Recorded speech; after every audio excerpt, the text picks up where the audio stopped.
we started the group The New Beginning, with the end result of hopefully having a coastal council back again.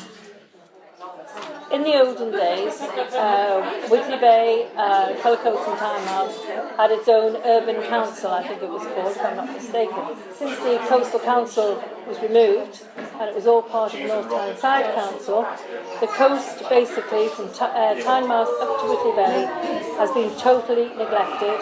The council hasn't taken any notice of what the electorate really want, and it's really going down into a demise. The petition for the boardwalk successfully triggered a full council meeting at which Pamela spoke, but the voting went entirely along party lines.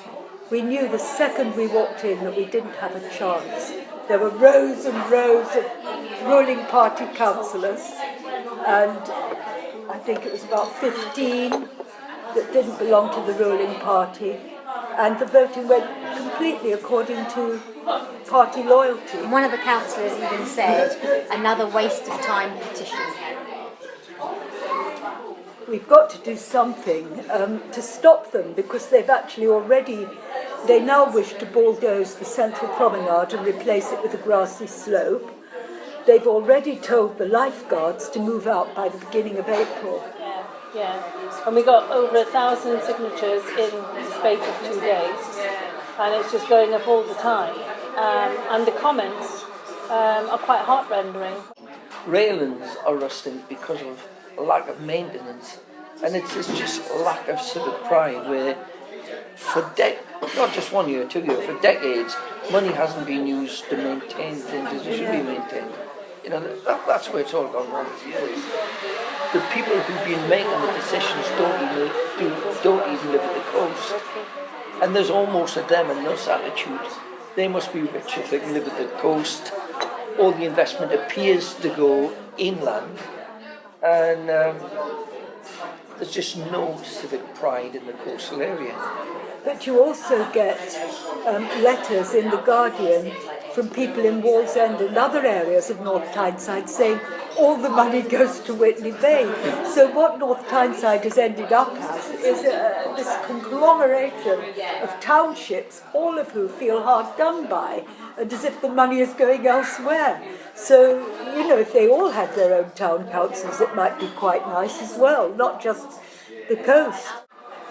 The old traditional historic areas, like the lifeguard huts, like the shops on the promenade, the answer is just knock it down, knock the Boardwalk Cafe down, without a forethought of saving anything. The history, knock the Victorian shelters down because they're starting to rust, not we should renovate it and paint it. Yeah, I mean, somebody posted on one of the Facebook pages with an almost identical situation we see from the Brighton.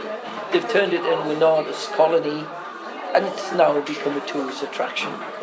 They had an independent engineer's report done, which had 11 options.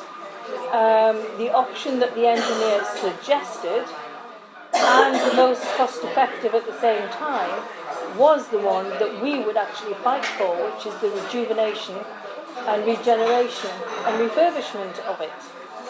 Yet they seem to be not going for the cost-effective, the less interesting, and possibly the more dangerous. The mayor has a vision, God only knows what it is. Somebody in the council referred to as a knockdown mayor. It's a knockdown Whitley Bay mayor. Knockdown Whitley Bay mayor. Knock down and sort it out later. Yeah. Hi, my name is Martin Summers. Alongside my partner Julie Stimpson, we have Olive's Cafe, Olive's at the Station, which is a restaurant, and Olive's Fish and Chip Shop. Well, originally we approached the gentleman that had the lease at the boardwalk and asked if he would actually consider selling the lease to us. He turned around and said to us that he wouldn't do it under any circumstances. About a couple of weeks later we heard that he was leaving, so we contacted the council direct, and the council were just very objective towards what we were trying to propose as a business down there, and the only replies that we got back each time we were saying, could we do this with the boardwalk, they kept saying no, but however there's units available at the Dome, there's going to be an opening day this, and give us specific dates to go along. So we went along to the Dome and looked at the units that were available, but on a yearly basis you were probably looking at about £90,000 to actually rent the premises and to pay the rates and any surcharges, because even though you were renting the space within it, there was still going to be communal areas. I mean, what they were asking, realistically, we could add about 6 of these properties to what they were asking for one of them, and that's including staff wages, water, electricity, gas. Subsequently we came here, got this place, and we also opened the chip shop as well, and it's cost with nowhere near what it would be costing at the Dome, and we thought they were just trying to price the local businesses out of the Dome and do a franchise towards it. But everything we put forward they said no to, and it was just a case of no, we're going forward. And we even turned around and said we'll pay you a year's rent in advance, and they said no to that. So they were clear from the offset that they were determined to pull it down.